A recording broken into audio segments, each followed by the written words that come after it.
pour les nouveaux.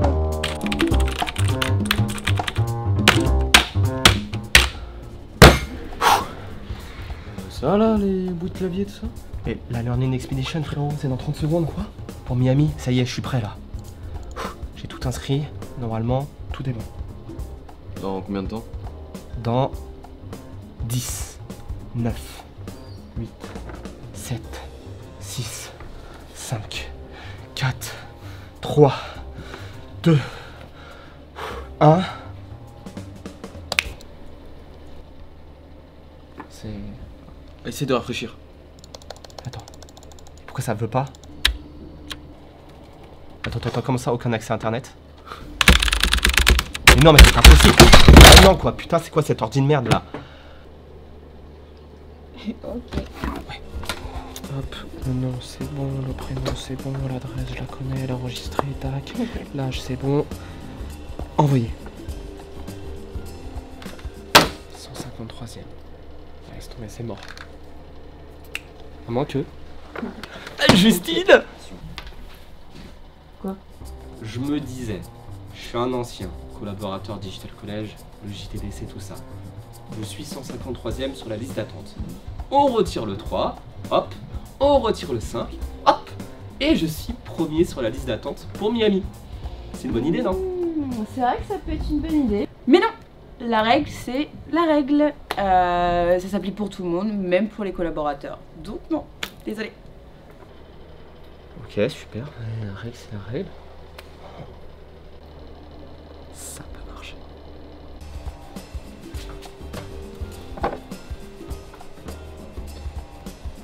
Hey! J'ai ramené le meilleur des desserts pour la meilleure collaboratrice. Alors, Non. Non. En plus, là, j'ai terminé ma journée. J'ai rangé mon PC dans la salle des serveurs, donc c'est terminé. Ok, bon, salut! tant pis, tu peux y aller de toute façon. J'ai tes clés. Bon, le plan, ripolliner la façade. Il se déroule en 4 étapes. Première action, récupérer les clés. Bon, ça a été plus facile que prévu. Madame Nutella les a oubliées. Donc ça, bravo la team. Deuxième plan d'action, il est très simple. Contrôler et accéder. Contrôle la salle. Et ensuite, on accède avec un regard auprès des caméras. Pour ça, rien de plus simple. On attend que les étudiants soient partis. Le plan 3, c'est un agent de sécurité. Son nom, le tueur.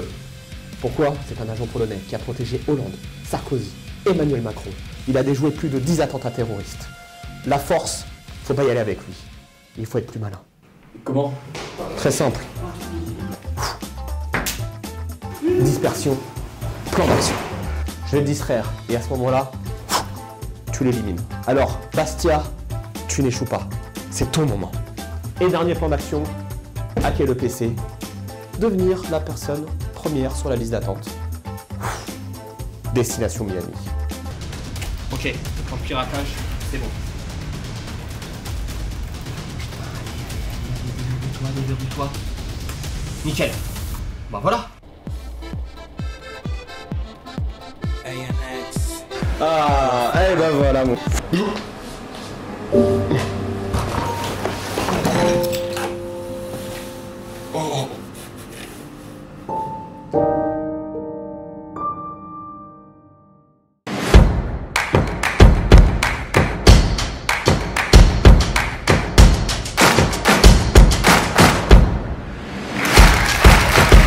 Bonjour à tous et bienvenue dans ce nouveau JTDC du mois d'avril. Promis, pas d'élection, pas de candidat, pas de débat, de la news digitale purée.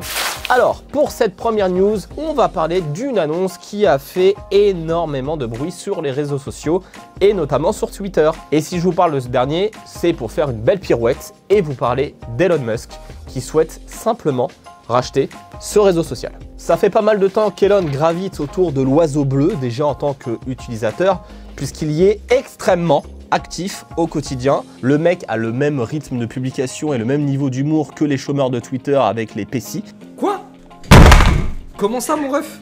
Sauf qu'il est quand même l'homme le plus riche du monde devant Bezos. Enfin, là je vous dis ça aujourd'hui, ça dépend vraiment du jour et du beau temps. Mais surtout, ce dernier a fait un pas énorme au sein de la direction de la marque. Effectivement, fin mars, début avril, Elon a acquis plus de 9% de part de capital du réseau social. Alors vous allez me dire, hein, c'est peu 9%, mais c'est devenu le plus gros actionnaire de la marque, loin devant son créateur avec un petit 2,26%. Les réactions furent sans pareil, top tendance Twitter, les médias en parlent, et la marque bondit de plus de 25% dans les échanges boursiers dans les jours qui ont suivi. Tout semble parfait, sauf que Elon Musk, il nous fait du Elon quoi, et il prend la grosse tête. Sur Twitter, en fait, il a enchaîné la direction, il a annoncé que rien n'allait, que Twitter pouvait mourir et que c'était extrêmement contraignant de l'utiliser et par exemple qu'il faudrait beaucoup plus de liberté d'expression et par exemple qu'il faudrait également un bouton pour pouvoir modifier ses tweets. En quelques jours, en fait, il a proposé des initiatives à tout va, à tel point qu'on se demande s'il va bien et s'il serait raisonnable pour la santé boursière de la boîte de la critiquer en étant son plus gros actionnaire majoritaire, je vous le rappelle. Sauf que derrière tout cela, évidemment, coup de poker, Elon Musk propose une superbe idée pour relancer Twitter, racheter la boîte à hauteur de 43,4 milliards de dollars. Finito.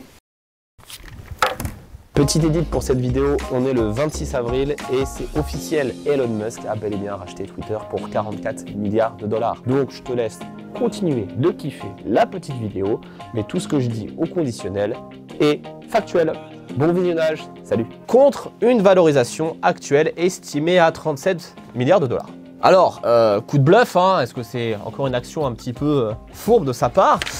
En réalité, pas vraiment, car la demande elle est vraiment prise au sérieux par le conseil d'administration de Twitter et les critiques évoquées par Elon sont des critiques assez concrètes selon ses utilisateurs. Toutes ces déclarations avaient donc pour objectif de susciter l'approbation du public et du marché de son côté. Encore plus fort, il déclare que si Twitter refuse cet achat, il vendrait ses parts et par conséquent, la marque risquerait de dramatiquement chuter en bourse. Alors, cela peut être vraiment qualifié dans le milieu comme étant une OPA hostile.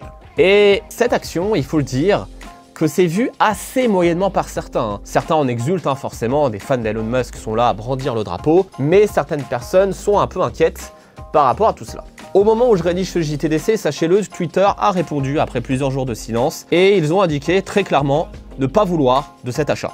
Et ils font tout pour empêcher cette action, quitte à se saboter eux-mêmes et perdre un peu de valeur en bourse, histoire de dégager Elon Musk de cette tentative d'achat. Affaire à suivre, mais c'est un terrible combat qui s'annonce. Keep in touch à ce sujet, évidemment. Next news. Passons, si vous le voulez bien, à notre deuxième actualité de la semaine. On va parler d'une attaque virtuelle d'une ampleur record et étrangement qui a peu fait de bruit sur Internet. En fait, tout se passe sur un jeu vidéo du nom de Axie Infinity, basé sur la blockchain où le but est de progresser. Alors non pas pour le fun comme tous les autres jeux vidéo, mais plutôt pour générer du profit converti en crypto-monnaie. En bref, gagner de la tunasse. Et il faut imaginer vraiment en fait l'argent que vous gagnez comme la monnaie du jeu virtuel. Plus vous gagnez de monnaie virtuelle, plus ça fait de sous dans la poche. En fait, c'est une tendance actuelle. De nombreux jeux vidéo se développent sous la blockchain et forcément, qui dit argent à se faire, dit personnes malveillantes qui rôdent un peu partout. Alors, sans rentrer dans le détail, et pour faire simple, la monnaie dans le jeu s'appelle la Ronin ou la Ronin, appelez ça comme vous voulez. Elle est basée sur l'Ethereum, en gros l'une des monnaies les plus populaires après le Bitcoin, qui a l'avantage de n'avoir aucune taxe sur les transactions. Je parle bien de la Ronin. Cette monnaie étant exclusivement dédiée aux jeux vidéo, il fallait la transférer sur un compte crypto-monnaie où c'était possible de récupérer cet argent dans son compte bancaire. Et donc, la transaction était réalisée et c'était durant cette transaction que les malfaiteurs ont mené à bien leur sale besogne. En effet, ces derniers ont trouvé une faille durant cet échange et ont dérobé plus de 173 000 Ethereum et 25 millions d'USDC. Alors vous vous dites pour les non-connaisseurs, ouais ça fait quelques milliers d'euros, voire quelques centaines de milliers d'euros. En fait ce chiffre représente 600 millions de dollars. C'est le plus gros casse du siècle, virtuel et non virtuel réunis. Même si les bugs ne sont pas leur premier essai, ils ont déjà récupéré l'année dernière au cumulé 400 millions de dollars, mais sur plein d'actions différentes. Là en one shot, 600 millions de dollars les bâtards. Alors pour ceux qui suivent assidûment le JDDC, vous le savez, la blockchain s'est tracée. Donc forcément c'était très facile de les retrouver. Et en fait il s'agit d'un groupe de mafieux du nom de Lazarus, connu pour être financé et protégé par la Corée du Nord. Alors vous allez me dire, ils vont être sanctionnés, ils vont faire de la prison, prison ferme, prison à perpétuité. En fait, non, ils sont couverts par leur pays. Et tant qu'ils restent dans des zones difficiles à maîtriser par le FBI ou Interpol, bah les gars seront tranquilles en fait. Donc ouais, vous l'avez bien compris, ils n'auront actuellement aucune sanction tant qu'ils restent dans leur pays. Et au contraire, la Corée du Nord est très heureuse de ce coup, car c'est plus de 18% de cet argent qui a déjà été blanchi par cet État pour le financer dans l'armement de guerre et le nucléaire. Bref, on est passé d'un petit jeu vidéo tout mignon avec des petits bubblegum hyper sympas à risque de menace nucléaire. Sympa, hein? En réalité, difficile de conclure sur ça, hein, un peu comme certains dates. Mais on peut dire que des opérations de cyberattaque entre pays ne sont pas faites attendre sur la blockchain et qu'on n'en est qu'au début d'une toute nouvelle forme de guerre économique entre pays. En tout cas, pour conclure, j'espère que les gars de Lazarus aiment admirablement leur pays et leurs alliés, car au moindre pas franchi en Europe ou aux États-Unis, ouais, je crois que ça sera quelque chose, quoi. Hein. Ah, et dernière chose toutefois, j'espère que ça vous a pas donné des idées, hein, car les États-Unis, dans un rapport, ont tout de même sanctionné internationalement ce groupe comme des terroristes coupables d'une action de haute trahison envers les États-Unis et leurs alliés. Je vous laisse imaginer les sanctions qui iraient avec s'ils étaient capturés hors de leur pays. Peine de mort ou perpète, les gars. Et ouais. Bref, passons au tips du mois. Vous le savez, c'est la nouvelle rubrique du JTDC. Le tips du mois pour ce mois d'avril est plutôt l'enquête du mois. En effet, cette information va vous intéresser puisque des chercheurs ont voulu savoir si la réalité virtuelle mettait en danger notre santé mentale. Ces chercheurs ont observé des gamers sur des forums et des liens Discord en train d'échanger sur leur passion pour le jeu vidéo et la réalité virtuelle. Ça parle un peu trop de moi, je trouve, hein. Et ces chercheurs ont pu constater que des joueurs se plaignaient de subir parfois des troubles de dépersonnalisation. En gros, vous ne vous sentez plus réellement connecté à la réalité, comme si vous étiez un petit peu shooté et que vous n'avez plus l'impression de contrôler ce qui se passe. Un peu comme si vous étiez dans un rêve. Et ouais, si je dis ça assez précisément, c'est que ça m'est arrivé, ne me jugez pas. Dédicace à Alexandre pour nos nuits blanches sur des jeux vidéo. Ils ont du coup testé ces gamers justement, afin de savoir si jouer à un jeu en réalité virtuelle était dangereux ou non. L'enquête était très simple. Deux groupes de personnes, des gens qui jouent à Skyrim, un jeu vidéo sur un écran classique, et les autres qui jouent sur un casque à réalité virtuelle entre 30 minutes et 1 heure de jeu par jour. Pendant une semaine, ils ont joué, et les enquêteurs ont cherché à savoir effectivement s'il y avait un problème de santé mentale. Au final, aucun symptôme n'était à déplorer sur des sujets en bonne santé mentale. Donc, pour la première expérience, la réponse est non à petite dose. La réalité virtuelle n'atteint pas la santé mentale de ses utilisateurs. L'idée par la suite, ce serait de tester une durée de jeu plus longue et ou sur des sujets présentant des risques mentaux, des dépressifs, des bipolaires, des anxieux ou des gens ayant vécu un stress post-traumatique pour voir dans quelles conditions la réalité virtuelle serait réellement néfaste. Alors pourquoi je vous parle de cette enquête? Simplement car comme le jeu vidéo, de nombreuses personnes avaient cette peur de l'addiction et du renfermement sur soi, à force de constater que tant que l'utilisation en reste acceptable et pas addictive, eh bien, kiffez votre life avec modération et aucun problème se pointera à l'horizon. Passons aux news de l'école. Alors, concernant les temps forts, elle arrive la feuille, elle est là. Concernant les temps forts du mois d'avril, nos étudiants ont vécu pas mal de choses, notamment pour les plus chanceux d'entre vous. Un voyage à New York, vous avez pu profiter de la ville, des burgers locaux, de visites au top comme Pepsi, Dailymotion, l'équipe marketing des Brooklyn Nets, des incubateurs français et même assister à un match de NBA. Mois spécial aussi dans les news de l'école, car c'était le mois où il s'est tenu la semaine de création de sites web pour les étudiants en MS1 avec les étudiants de l'école Comte, Exchange College et Digital College, mais également un temps fort pour nos étudiants en B2 chez Digital College, dédicace à mon monteur Nicolas, avec la semaine de création de campagne de communication. Ça a charbonné, ça a rendu fou, ça a rendu fort, bref, encore bravo pour votre travail, on sait que c'était pas facile. Et pour finir, on y est, conclusion de ce JTDC, ça vous avait énormément plu, surtout les Lyonnais l'année dernière, alors il revient, c'est l'heure de nous montrer vos talents avec le DC Talents qui fera son retour très prochainement. Alors entraînez-vous, que vous soyez danseur, chanteur, je suis tous les jours dans le bac 4, avant de la drogue et l'ecstasy, dessinateur, ne bouge pas, j'ai juste le dernier détail à faire. Tu vois ça? Ça on va le NFTiser mon ami, tu vas voir, on va devenir riche.